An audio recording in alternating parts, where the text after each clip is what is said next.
But 4 books later and a documentary on the way. And I said, Bob, I said, you do understand where that trail ends. I mean, where you're talking about ending that trail. I said, that was the home of the Uniontown board track. I said, it would be fantastic if the trailhead, the beginning of the trail and the end of the trail in Hopwood, was at that old gas station, and there would be some sort of little museum, you know. Well, my first race probably was at Morgantown Speedway. Me and a guy named Bud Daly built a 1933 Dodge Coupe. And he decided he was going to be the driver. Well, after a couple nights at Morgantown, he decided to let me be the driver.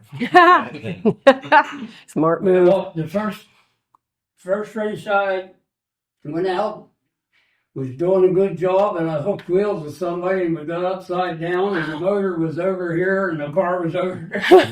Oh, man. But the very next week, we come back and put it back together, and we won the feature of Morgantown.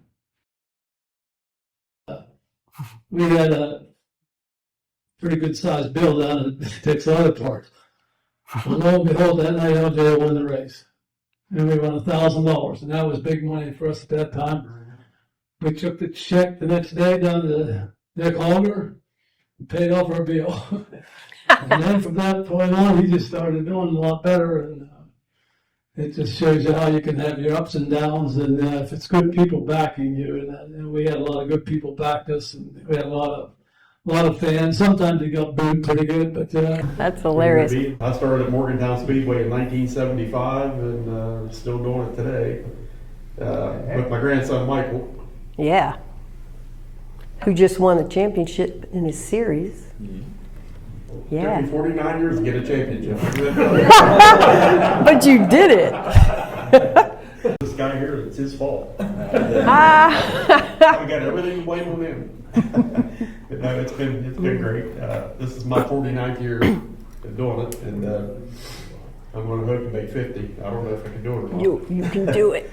But started out at Morgantown Speedway back in I think it was 75, and before that I was helping LJ as a crew member for a few years, you know, before I got into it. And it stimulated to now, you know, and I'll tell you, if I died and come back, I'd do it again. You know, it's a lot of great people, a lot of great helpers. There's been a lot of people in this ring really helped me a lot. It's been really great racing with Michael. You know, it's you know, he's been successful with it, and it's nothing like having one of your own, you know, do it. You know, and Right. Used to go with my dad when I was like 15. And so finally I built a car. I get this motor drum, and I was 28 years old. I asked my dad, I said, how you do this? He said, I don't know, I never drove one of them. But your dad was a famous driver. Yeah, but that's how he was. He wouldn't tell you. And I thought you went out there and just held it to the floor, and that was it. Well, I made it about a lap and a quarter, and I spun with the whole field coming at me, and I was facing them. And I made my first race whenever I was 11. Did you win? The announcer said you were 16 for 5 straight years. It becomes your life. I mean, and honestly, it becomes your life, and it robs a lot from your family when you do it. So I mean, young guys like Michael in the business anymore, in this hobby, expensive hobby that we have, they're hard to find. I mean, because it takes a lot of hard work. It takes a lot of dedication. The technology is ever changing in these race cars. It's, you know, back in LJ's day, you know, it was, you know, they brought the sport to where it is today just by their intuition, and they're playing around, and they're building the cars and playing with caster camber, front end specs and things like that.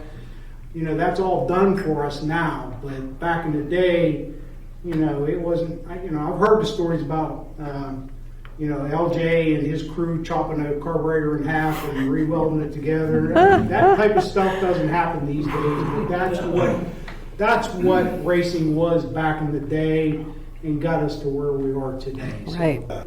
Tell us how you got into the rat rods, the rust rods, the smoking, all that so- fun stuff. Growing up, I've always loved vehicles, just motorsports, horsepower, anything.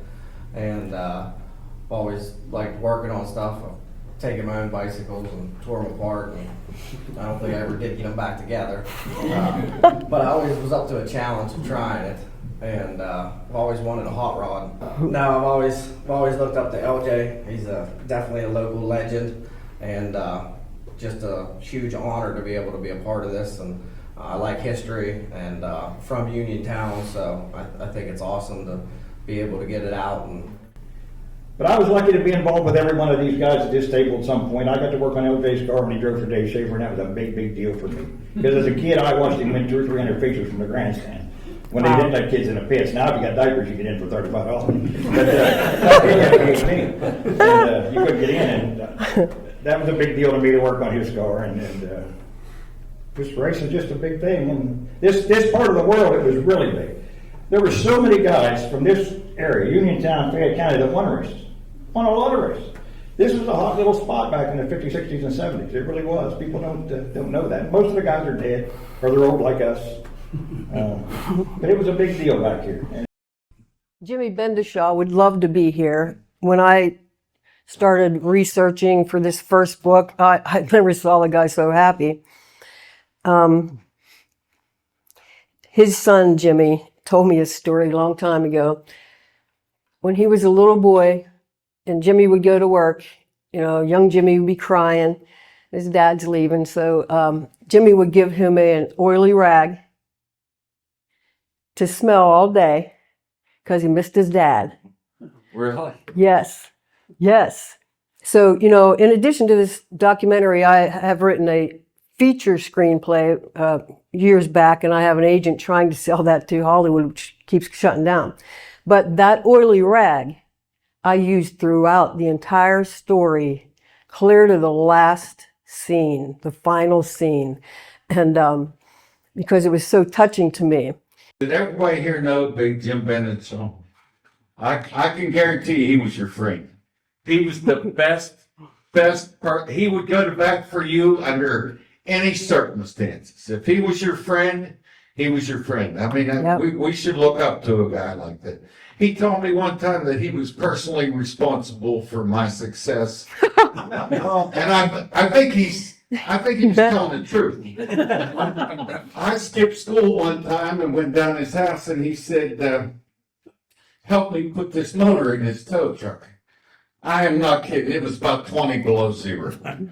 Well, I shook and we put the motor in. I said, Jimmy, I'll be in school tomorrow. I'll guarantee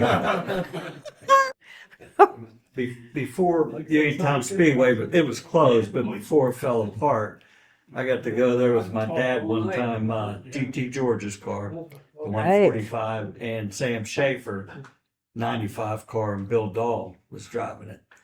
And they ran lap after lap, and they were testing their cars out, and I thought that was the coolest thing. And I'm being a pissed, I got to hang out with him and talk with him. And I just always thought he was the best driver I've ever seen on dirt. But I'm currently president of the Summit Mountain Early Iron Car Club. So we try to, I think we're the oldest car club in Fayette County since 1982. Wow. So I'm trying to keep that going for us. Yeah. We have about 40 members, and we do 2 car shows a year. But just to come up here and hang out with you guys, it's an honor to listen to these stories and get an education on what you all do. And I appreciate you letting me sit up here and listen to you. Well, thanks for joining us. And I also want to thank you, Marci, for preserving all this. This was a great thing you've done. You're I welcome. mean, it's without you doing this, I mean, a lot of people would know nothing about this, and I Right. really appreciate what you did. Thanks, Bob. It's a great thing to do. I think that is terrific. Congratulations. Thanks, guys. Thank you. I decided I need a bigger motor.